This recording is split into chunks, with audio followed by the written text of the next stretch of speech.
Welcome to lecture number 1 of ALKH। तो इसमें हमें पढ़ना है, चैप्टर को 3 पार्ट में पढ़ेंगे। First of all general method of preparation, general method of preparation यानी कि अल्काइल हैलाइड का प्रिपरेशन कैसे कर सकते हैं। सेकेंड पार्ट में पढ़ेंगे हम physical properties of alkyl halide, और थर्ड पार्ट में पढ़ेंगे हम लोग chemical reaction of alkyl halide. Chemical reaction में आपका SN1 SN2 इसमें काफी इंपॉर्टेंट है। इवन SNI NGP और SNAR ये भी हम यहाँ पे कवर करेंगे, साथ साथ बेंजाइन भी पढ़ाऊंगा। तो चैप्टर काफी इंपॉर्टेंट है ऑर्गेनिक के हिसाब से। देखो, जनरल मेथड ऑफ प्रिपरेशन में सबसे पहला फर्स्ट है फ्रॉम अल्केन। अल्केन से अल्काइल हैलाइड बनाने का तरीका। तो अल्केन को मैं रिप्रेजेंट कर सकता हूं RH से। RH में डाल दो आप X2 in presence of HNu। अब इसका अगर मैकेनिज्म देखें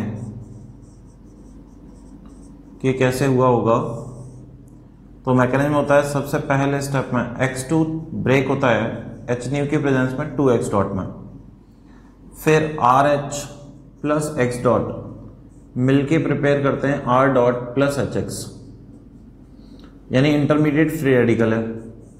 और R डॉट पर जो एक और X डॉट होता है वो आके लग जाता है, बना लेता है RX, यानी कुल मिला के H हटा के बनाना है RX प्लस HX। अब ये H तो किसी भी कार्बन पे कनेक्टेड हो सकता है, तो इसके केस में मिक्सचर ऑफ प्रोडक्ट बनते हैं। तो अल्काइल हैलाइड यहां कई टाइप का बनेगा। जैसे फॉर एग्जांपल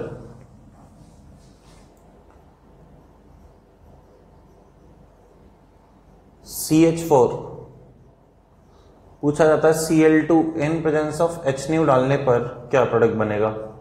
तो सबसे पहले आंसर आएगा CH3Cl। एक और बार अगर मैं करा दूं तो इसका आंसर आने वाला है CH2Cl2। एक और बार अगर मैं रिएक्शन करा दूं तो आंसर आ जाएगा CCl3, और फाइनल बना लेगा ये CCl4। आ रही बात समझ में? CCl4 को हम पायरीन भी बोलते हैं, पायरीन, और CH-Cl3 को हम बोलते हैं क्लोरोफॉर्म। अब अगर मान लो यहां पे होता प्रोपेन और मुझसे कहा जाता Cl2 in presence of HNu डाला है, तो एक तो देखो क्या करना है, हर एक जगह पर हाइड्रोजन है, जहां हाइड्रोजन है वहां से हटा के डॉट बना के उस पर Cl लगा देना है। तो एक तो 1 क्लोरोप्रोपेन बन जाएगा और एक 2 क्लोरोप्रोपेन बन जाएगा। इसमें अगर कोई आपसे मेजर और माइनर पूछता है तो यहाँ 1 डिग्री रेडिकल बना होगा और यहाँ 2 डिग्री रेडिकल बना होगा, और 2 डिग्री रेडिकल ज्यादा स्टेबल होता है एज कंपेयर टू 1 डिग्री। तो मैं कहूंगा नीचे वाला मेजर है और ऊपर वाला माइनर है। आ रही बात समझ में? अब इसमें पूछा जाता है अगला क्वेश्चन कि मेरे पास सपोज करो ऐसा रिएक्टेंट है, इसमें Cl2 HNu डाला है, नंबर ऑफ प्रोडक्ट कितने ऑब्टेन होंगे। कैसे करेंगे इसको? हर कार्बन से हाइड्रोजन निकाल के Cl लगाते जाएंगे, सारे प्रोडक्ट के बाद उनके स्टीरियो आइसोमर भी काउंट करेंगे। ये नोट डाउन करो और इस क्वेश्चन को सॉल्व करो। पॉज करके आप नोट डाउन कर सकते हो।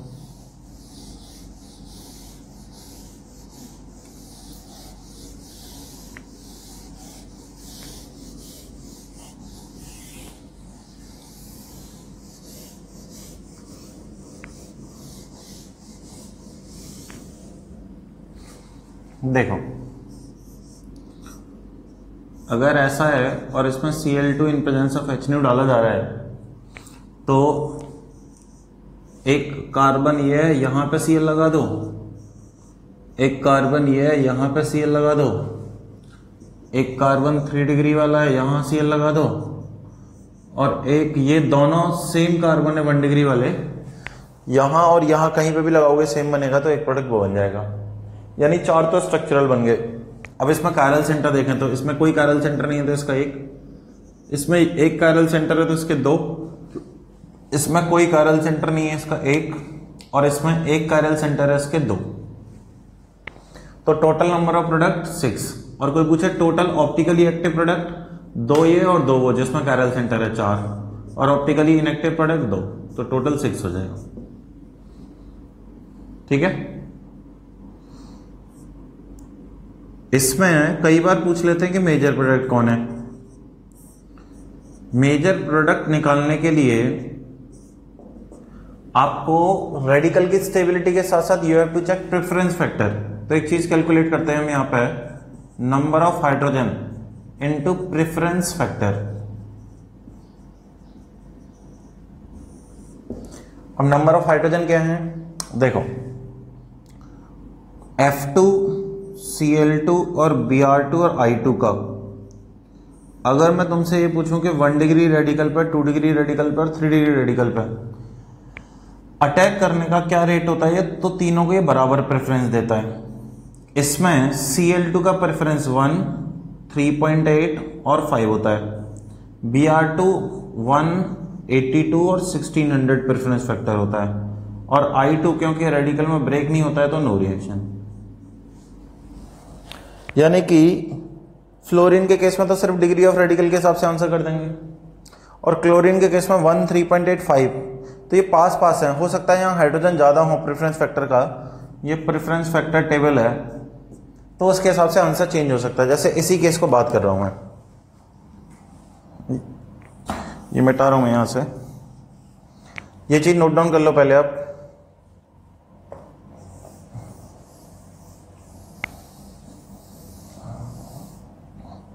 देखो क्या मतलब है इसका, इस क्वेश्चन को अगर मैं ऐसे लिख दूं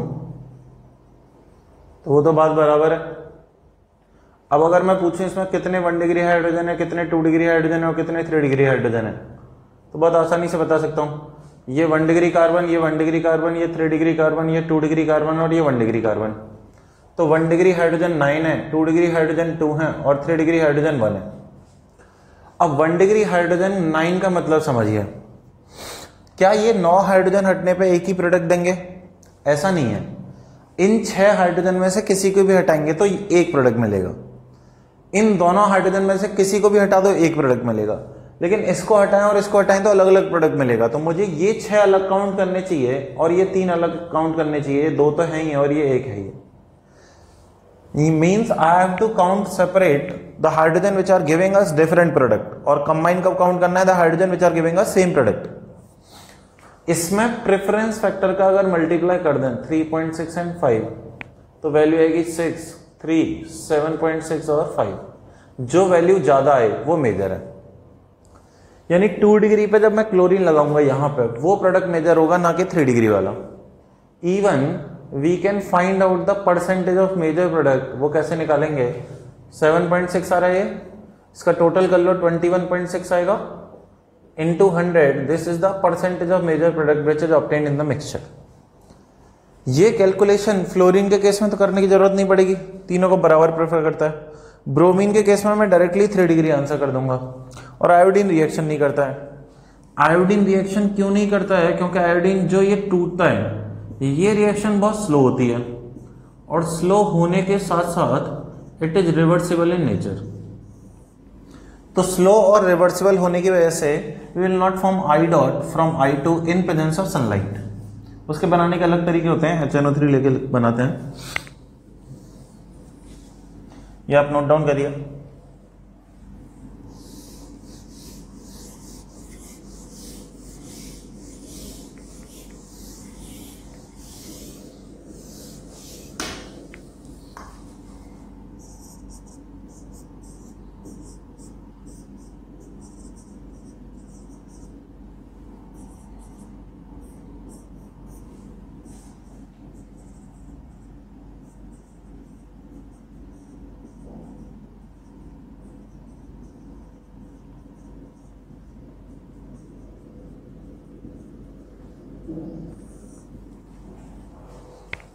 Br2HNA जब इसमें डालेंगे तो इसमें सिर्फ मेजर पूछा है, तो 1600 फैक्टर से 3 डिग्री वाले को प्रेफर करता है तो ये आंसर कर दूंगा, ये मेरा मेजर है।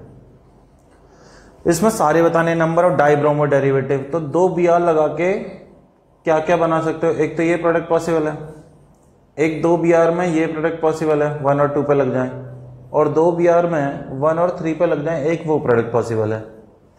तो इसका एक ही काउंट करेंगे, कोई कायरल सेंटर नहीं है। इसमें 2 कायरल सेंटर विद सिमेट्री तो 3 आता है, और इसमें कोई कायरल सेंटर नहीं है बट ये GI सेंटर है तो इसके 2 काउंट करेंगे, 3 और 2 5 और 1 6, टोटल 6 प्रोडक्ट बन जाएंगे इसके। यानी आइसोमेर में आपको आनी चाहिए, आइसोमेर नहीं आती है तो काउंटिंग नहीं कर पाओगे आप, तो आंसर सही नहीं आएगा। ये पहला तरीका था जिसमें हम लोग अल्केन से अल्काइल हैलाइड का प्रिपरेशन करते हैं इन प्रेजेंस ऑफ X2H-.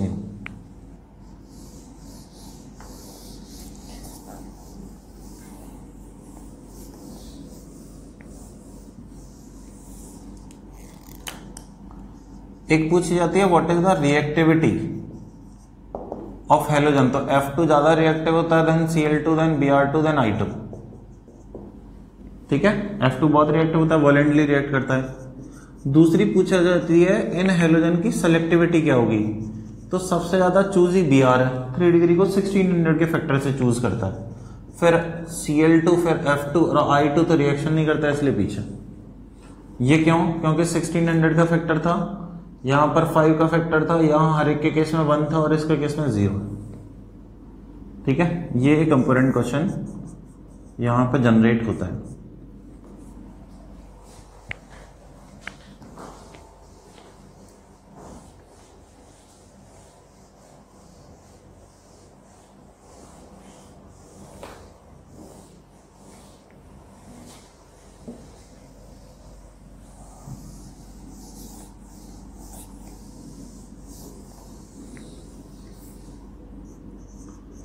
अगला जनरल मेथड ऑफ प्रिपरेशन है फ्रॉम अल्कीन।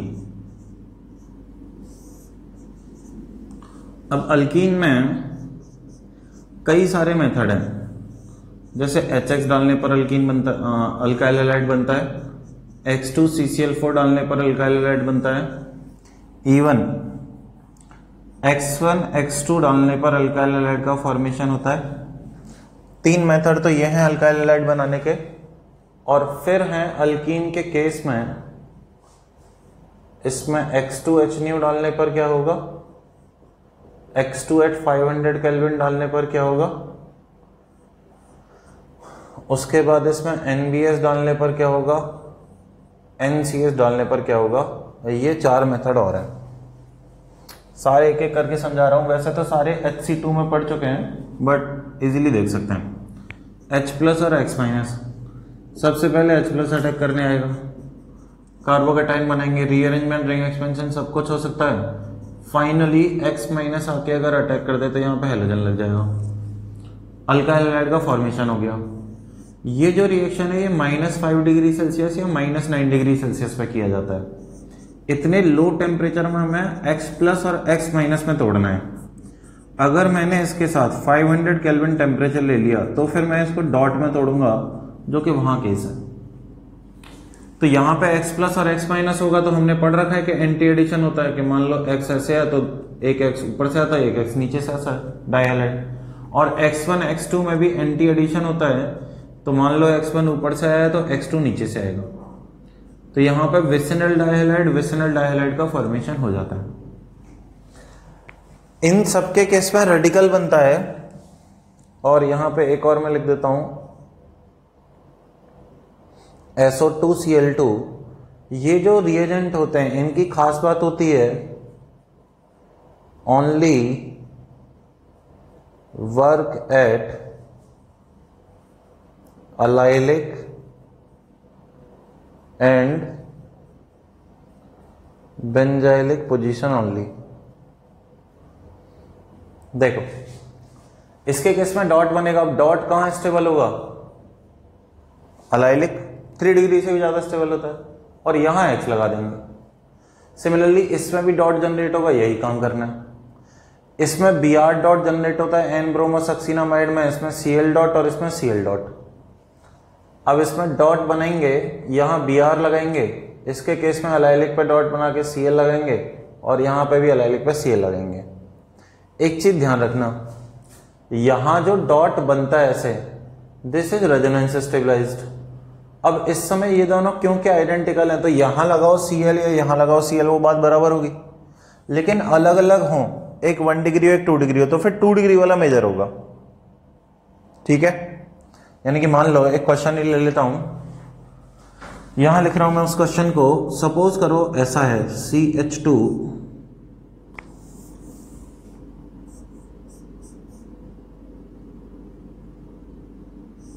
ऐसा, इसमें NBS डाला जाए। तो मान लो मैंने डॉट इस अलाइलिक पोजीशन पे बनाया। अब मैं यहां मेजर नहीं बनूंगा, मुझे पता है कि ये डॉट 3 डिग्री यहां बन सकता है, तो इस पे मैं BR लगाऊंगा, वो मेरा मेजर होगा।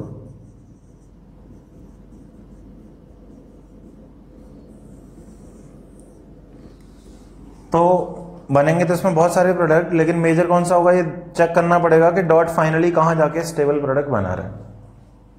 ठीक है, से रिलेटेड कुछ क्वेश्चन करेंगे, इवन से भी रिलेटेड कुछ क्वेश्चन करेंगे, ये आप नोट डाउन कर लो, फिर आगे बढ़ते हैं।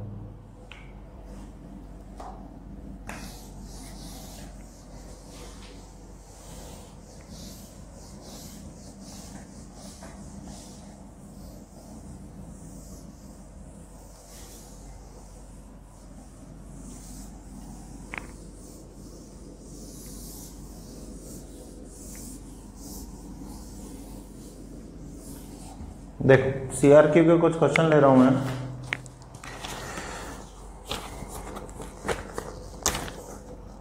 क्वेश्चन नंबर 1 पहले दे रखा है, इसमें Cl2H डालने पर क्या बनेगा। क्वेश्चन नंबर 2 सेम Cl2H डालने पर क्या बनेगा। क्वेश्चन नंबर 3 Br2H डालने पर क्या बनेगा। क्वेश्चन नंबर 4 Br2H डालने पर क्या बनेगा। क्वेश्चन नंबर 5 इस केस में इसी के पार्ट है, 1 के पार्ट है ये। NBS डालने पर क्या बनेगा। Double bond Br2 at -5 degree Celsius and CCl4 क्या बनेगा।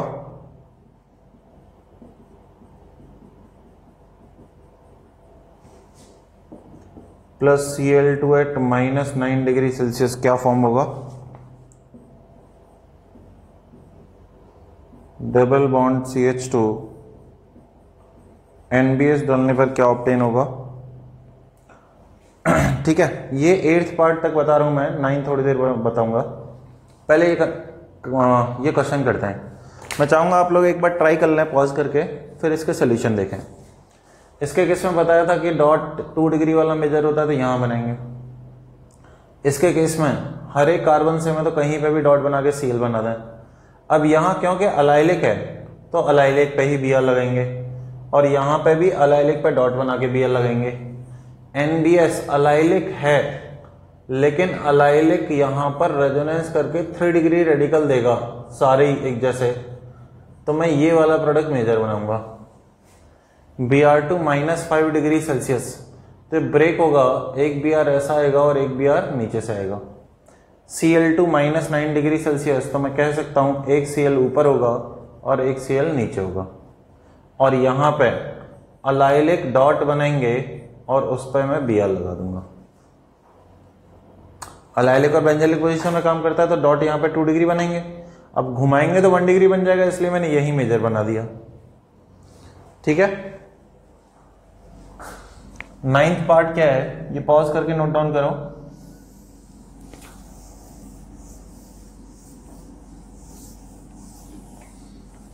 What is 9th part? RCH double bond CH2 HBr और नेक्स्ट है HBr peroxide।